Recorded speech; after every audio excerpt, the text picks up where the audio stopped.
Hey everyone, it's Eugene, and let's start off this with an off-topic intro.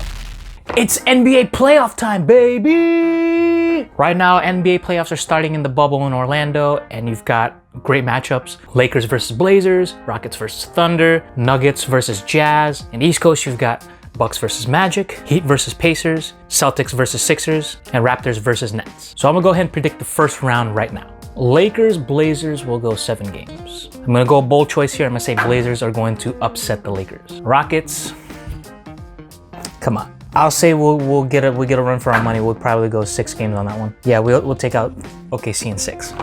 Nuggets and Jazz, I'm gonna say Nuggets take that maybe in 5 games, I'll say that. Mavericks and Clippers, I believe in Luka. I think maybe he can get 2 games out of it, so I'll go Clippers in 6. Finally, on the other side in the East, the Bucks, if they can get everything revamped because they did just lose game 1, I will say they can take it to 5 games.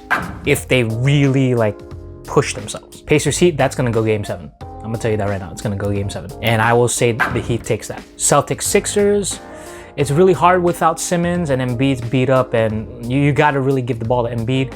Let's say Celtics in 5, and then finally Toronto Raptors and Nets. That might be the only sweep. I will give them the sweep. And then when we get to the second round, I'll go ahead and make my predictions then. And that is the off-topic intro.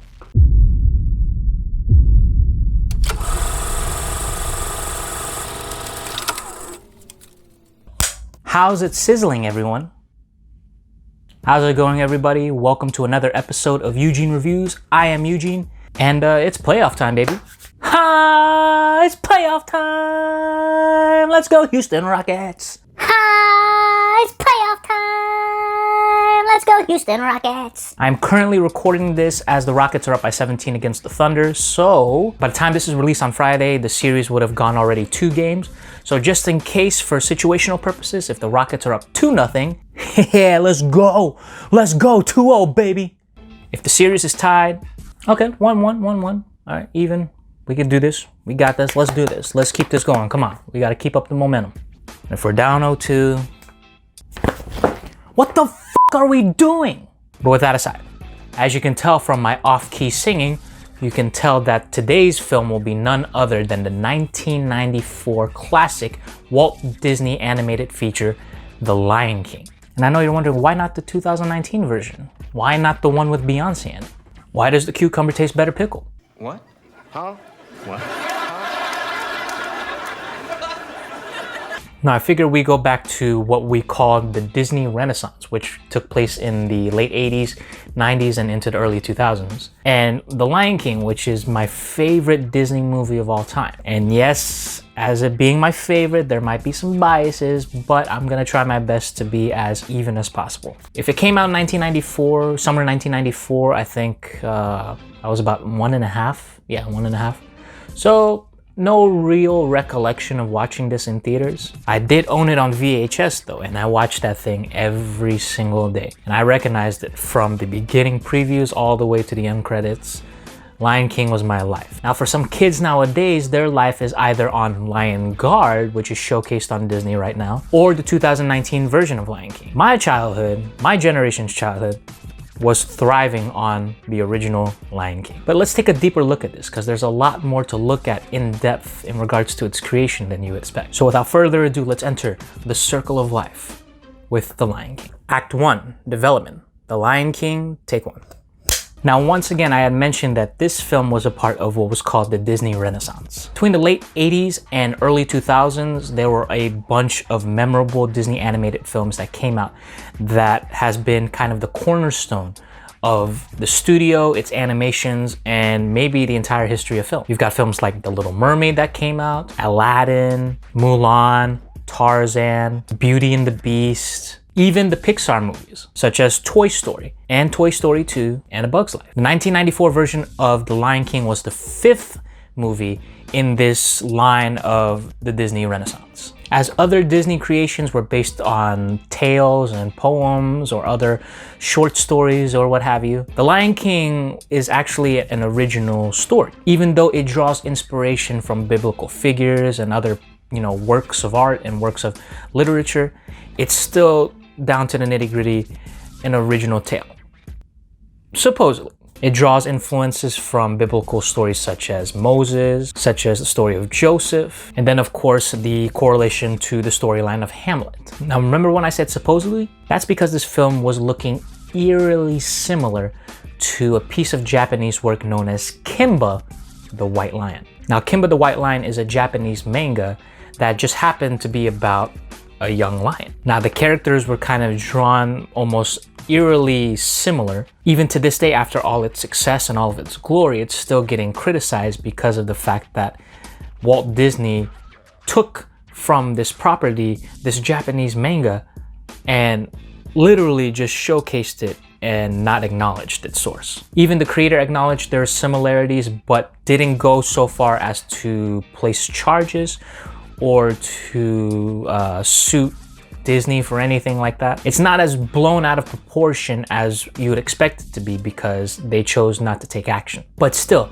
it's a bit of a smudge on such a legacy that Disney laid with one of its best properties in The Lion King. And then finally, the much more recent but then much more deliberated aspect of the sex frame. There's a scene where an older Simba just collapses on this dusty area of a cliff, and the dust happens to spell out what is allegedly SEX. But it was claimed from the creators that it was supposed to spell out SFX as an ode to the special effects creators of The Lion King. So I hope I pointed out some cool things about your favorite Disney film. Fifth in its renaissance, the eerie similarities and deriving from a Japanese manga known as Kimba the White Lion, influences from biblical stories such as Joseph, Moses, as well as other pieces of literature such as Hamlet, the first original Walt Disney tale, and the alleged sex frame that was posted in the film. All right, Act 1 out of the way, let's go ahead and hit Act 2.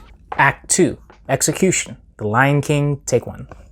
Now let's go through the kind of all-star cast of voice actors that they had for The Lion King. Of course, the notable one to point out was Mufasa himself, James Earl Jones, who voiced Darth Vader in the Star Wars trilogy. Jeremy Irons voiced his brother, Scar. As you know, Jeremy Irons has been known in most notable movies in the 90s and 80s. Young heartthrob Jonathan Taylor Thomas at the time was the voice of young Simba. Matthew Broderick, who you know from Ferris Bueller's Day Off, was the voice of adult Simba. Comedian Nathan Lane plays Timon. Comedian Rowan Atkinson plays Zazu, as well as notable actors Cheech Marin playing Banzai and Whoopi Goldberg playing Shenzi. So a lot of star-studded actors. Matter of fact, this was kind of the quintessential 90s cast of voice acting.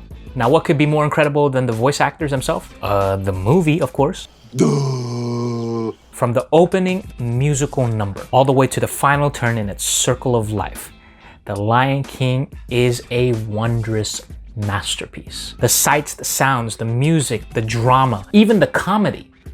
Everything about this film is something that not only kids could enjoy, but adults could enjoy as well. It has elements that makes it fun for kids. You've got your musical numbers, you've got your funny comedic charms, you've got your childhood charms with the voices of young Nala and young Simba, and the quality of animation, may I add, was really crisp. For the adults, you have a groundbreaking story that can even hit you in its most emotional and dramatic points. Whether it be the revealing of the new son, whether it be the death of Mufasa, whether it be the return of the king, whether it be him taking his rightful place on the throne. Every single aspect of its story, every single sequence that's action-packed, that's dramatic, hits you. Not to mention too the immersive score by Hans Zimmer. Yeah, you know Hans Zimmer, who did Inception, who did the Dark Knight trilogies. Hans Zimmer did The Lion King. I mentioned the humor, I mean, come on, Timon and Pumbaa, the great duo, I mean, they still split my sides to this day. Zazu being the quirky little butler type of character that's trying to stabilize order, and then getting ransacked by Mufasa, Simba, Nala, I mean, anyone who's bigger than him, which is virtually everybody. And then once again, the infectious music. There's so many great musical numbers, I can count them off. I mean, Circle of Life, I Just Can't Wait to Be King, Hakuna Matata, Can You Feel the Love Tonight? Hell, the Bacon song. Are you aching for some bacon? It's all wildly entertaining, it's very emotional, and it's very gripping from each strike of the chord. So plenty to be entertained by, to be enthralled by. The quintessential 90s cast for voice animation, a gripping story for the adults, great humor, great animation, and great fun for the kids. The special effects and animation were really crisp for bringing these lions to life and really giving them human-like emotions. And then of course the musical numbers, both that you can sing to, and the score that you can just be drenched in emotion over. All of those comprise what makes Lion King what I think to be a benchmark film, not just for Walt Disney, but for the entire decade of the 90s. Act 3, Response. The Lion King, take 1. Now, on a $45 million budget, this film just surpassed expectations. It raked in over $960 million overall, and to this day still labeled as one of the greatest films of all time. Not just Disney films, one of the greatest films of all time. It won multiple awards. If I'm not mistaken, it won a Golden Globe for Best Film, Comedy, or Musical. And then it won 2 Academy Awards for Original Score and for Song played by Elton John. And what can you say? It really did leave a legacy behind. Many kids who grew up in the 90s grew up on Lion King. People remember the songs, Hakuna Matata, it means no worries. There were spin-off sequels that didn't reach theaters but went to home media, like Lion King 1.5 and Lion King 2. It had multiple series such as The Lion Guard, as I mentioned before. It got so much even Broadway wanted a piece of this, and Broadway made its own rendition of The Lion King. And then of course the typical Disney formula nowadays. If it was successful back then, let's remake it to a live action now. In 2019, there was a live action version of The Lion King directed by Jon Favreau. Although not as memorable and kind of page for page just like the original animation, it was still a good film and a big film nonetheless when it came out last year. As I mentioned, this film has a legacy of being one of the greatest of all time. Its rewatchability and its relatability with kids and with adults alike is kind of its gripping points when it comes to why it has an argument of being one of the best. As I mentioned, this is one of my favorite films of all time, and it has sentimental value to me because it was one of the first movies I owned on VHS. And when you rewatch it, it's fun every single time. So lots of money raked in the box office, multiple awards and nominations for their music and animation, a lasting legacy that resulted in spin-off movies, television shows, Broadway musicals, even remakes, and of course its status to this day as being labeled and revered as one of the best Disney films and one of the great movies of our time. All right, with all 3 acts through, let's go ahead and hit the verdict. You probably know where I'm going with this, but stay tuned for it. Lion King is the greatest Disney film of all time. It's been over 25 years, and to this day, no other Disney film can hold a candlestick to this epic film. To me, I believe personally, you either grew up as an Aladdin fan or you grew up as a Lion King fan. It was one or the other. And for me, it was watching The Lion King. Its bombastic score, its fun, singable music, the perilous sequences with the stampede in the gorge and the taking back of Pride Rock, all that and then some make The Lion King a great film to watch for your kids, for your kids' kids, for any generation. And with all that being said, I can't praise it anymore. You know where I'm going with this. I'm gonna give this film a 10 out of 10. And if you don't like that score, Hakuna Matata. to save you the trouble, I'll go ahead and review the Lion King remake too. It's basically just the same, but with better animations and with different voice casts, and Beyonce's in it too. It's good, but it ain't Lion King 1994 good. I believe I gave the 2019 version of Lion King an 8.2 when I saw it. Yeah, 8.2 out of 10. That's very, very generous. And there you go. That's how I feel of the 1994 version of The Lion King and the 2019 version of The Lion King. What did you guys think of any of those films? Did you enjoy it just as much as I did? Did you think it's the greatest of all time?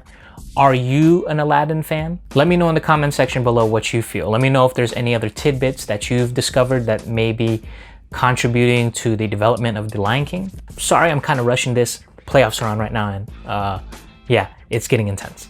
But until then, hope to see you guys again for another episode of Eugene Reviews.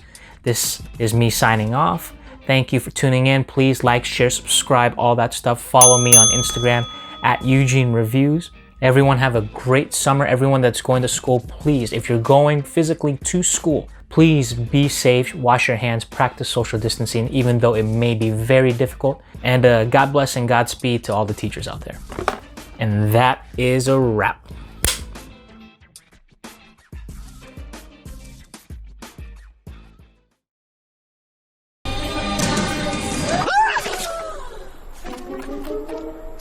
Bruh.